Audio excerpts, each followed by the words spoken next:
Welcome students, 11th Maths, Lesson 12, Introduction to Probability Theory ல exercise number 12.2 ல second sum பார்க்க போறோம். If A and B are two events associated with a random experiment for which P of A is equal to 0.35, P of A or B. So P of A or B na P of A or na union, okay வா? B is equal to 0.85. Then P of A and B.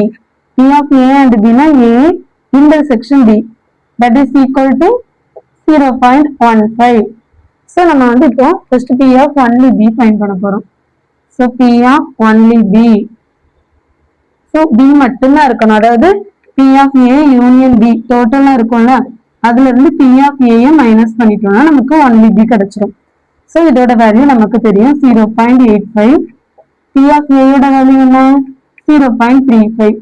So that is equal to 0.50.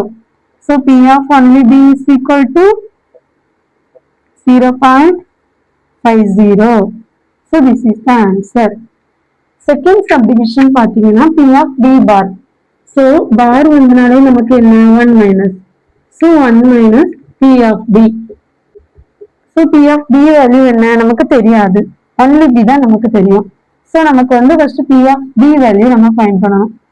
So உனக்கு என்ன தெரியும் P of A union B is equal to P of A plus P of B minus P of A intersection B. இதுனா உனக்கு P of B தவிர மீதி எல்லா வேல்யூவும் தெரியும். So அது என்ன ஒரே சரியா எடுத்துக்கலாம். P of A union B plus P of A intersection B minus P of B. இப்போ சப்ஸ்டிட்யூட் பண்ணுங்க 0.85 plus 0.15 minus P of A, okay வா? P of A யோட வேல்யூ என்ன 0.35.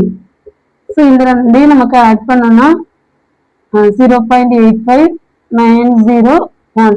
So 1.00 minus 0.35 that is equal to P of B என்ன வரும் 100ல 35 minus பண்ணோம்னா 65. So 0.65.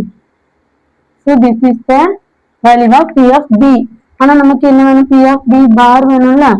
So 1 minus P of B that is equal to 1 minus 0.65. P of B bar is equal to 0.35 is the answer. Okay. இப்போ நம்ம third subdivision. இதுவும் நமக்கு வந்து same இதே தான், பட் இங்க only A கேட்டிருக்காங்க. So P of only A is equal to இன்னொரு P of A union B minus P of B.